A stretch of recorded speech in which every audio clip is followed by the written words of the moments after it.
नमस्कार दोस्तों, मैं आप सबका चिर परिचित दोस्त उपस्थित हूं। दोस्तों, आप सभी की सेवा में कुछ एक महत्वपूर्ण जानकारियों को लेकर के दोस्तों। जी हाँ दोस्तों, आजकल हमारी कड़ी में हम बात कर रहे हैं सेक्स समस्याओं के समाधान के संबंध में। जी हाँ दोस्तों, हम आपको हर एक कड़ी में ये बताते हैं क्योंकि कुछ हर कड़ी में हमारे नए श्रोता भी जुड़ते हैं हमसे, तो इसलिए हमारा बताना ज़रूरी होता है ये हर एक कड़ी में कि हमने ये प्रयास क्यों स्टार्ट किया। क्योंकि आज की भाग दौड़ भरी लाइफ में हमारे पास इतना वक्त नहीं होता है दोस्तों कि बुक्स पढ़ पाएँ, किताबें पढ़ पाएँ, और किताबों में ये जानकारियाँ होती हैं आमतौर पे दोस्तों। हम अपनी सेक्स संबंधी समस्याओं को अच्छी किताबें पढ़ कर के भी दूर कर सकते हैं। लेकिन आज क्या होता है कि नेट का ज़माना है दोस्तों, तो कई लोग बस कान में, और मान लो फॉर एग्जांपल रास्ते में जा रहे हैं, बस में बैठे हुए हैं, तो ऑडियो को लगा लिया, कान में सुन लिए। वक्त कम होता है अमूमन, अपना काम करते करते भी ऑडियो चला दिया, आप अपने किचन का काम कर लेती हैं, या फिर अपना कोई भी दैनिक वर्क कर रहे हैं उसके साथ आप ऑडियो बजा देते हैं, जानकारी को भी सुन लेते हैं।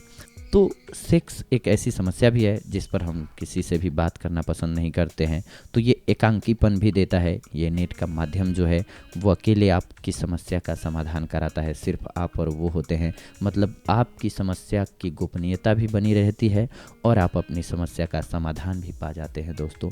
इसीलिए हमने इस कड़ी को स्टार्ट किया। आइए आज के अपने श्रोता की मेल को लेते हैं हम, इनकी क्या समस्या है देखते हैं। इनका कहना है दोस्तों कि हमारे विवाह का आज 5वां दिन है और इस दौरान मैं लगभग 11-12 मर्तबा संभोग करने का प्रयत्न कर चुका हूँ।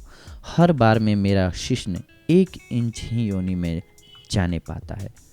हर बार में मेरा शिश्न 1 इंच ही योनि में जाने पाता है कि मेरी पत्नी को बड़ी पीड़ा होने लगती है और वह पीछे हट जाते हैं, जिसके कारण मेरा उत्थान समाप्त हो जाता है।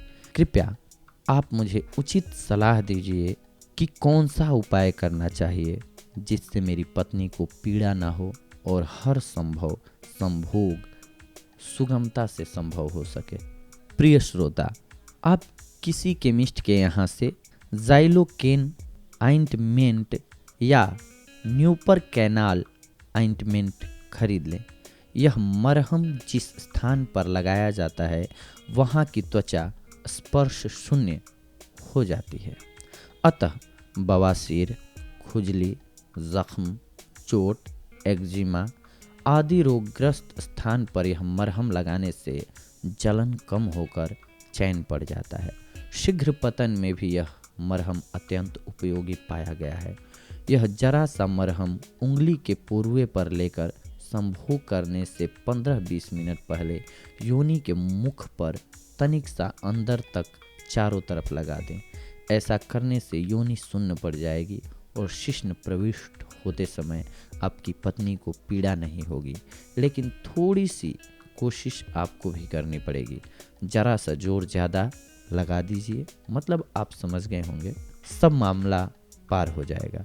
मैं समझता हूँ कि ऐसा होता होगा कि जब आप शिश्न प्रवेश करने की तैयारी करते होंगे, उसी समय आपकी पत्नी संभावित पीड़ा की आशंका से घबराहट में अपनी योनि की परेशानियों को संकुचित कर लेती होंगी, अपनी योनि की पेशियों को संकुचित कर लेती होंगी, जिससे योनि बहुत टाइट हो जाती है। फलस्वरूप शिश्न प्रवेश करना कठिन और पीड़ाकारक हो जाता है। यह एक भावनात्मक रोग है जिसे वैजानिस्मस कहा जाता है। उसकी इस घबराहट को दूर करने के लिए आप संभोग की तैयारी से घंटा भर पहले अपने डॉक्टर की सलाह ले लें, जिससे उसकी घबराहट मिट जाएगी तथा शरीर ढीला पड़ जाएगा, जिससे आपको संभोग करना आसान हो जाएगा। शायद यह सलाह देना अनावश्यक न होगा कि संभोग से पहले काफ़ी देर तक स्त्री के शरीर पर, विशेषकर स्तनों पर, जांघों पर तथा योनि पर हाथ फेरने, चुंबन करने तथा अन्य प्रकार का प्रेमालाप करने से स्त्री संभोग करने के लिए अच्छी तरह तैयार हो जाती है और उसे संभोग क्रिया में कष्ट भी नहीं होता है दोस्तों। तो आपने देखा कि हमारे एक पाठक की ये समस्या थी जिस पर हमने बताया, ये सारी चीज़ें मुख्यतः सेक्स समस्याएं अधिकतर हमारे पास जितनी भी आती हैं दोस्तों, वो कहीं ना कहीं मेंटली ज़्यादा होती हैं, मानसिक रूप से ज़्यादा होती हैं।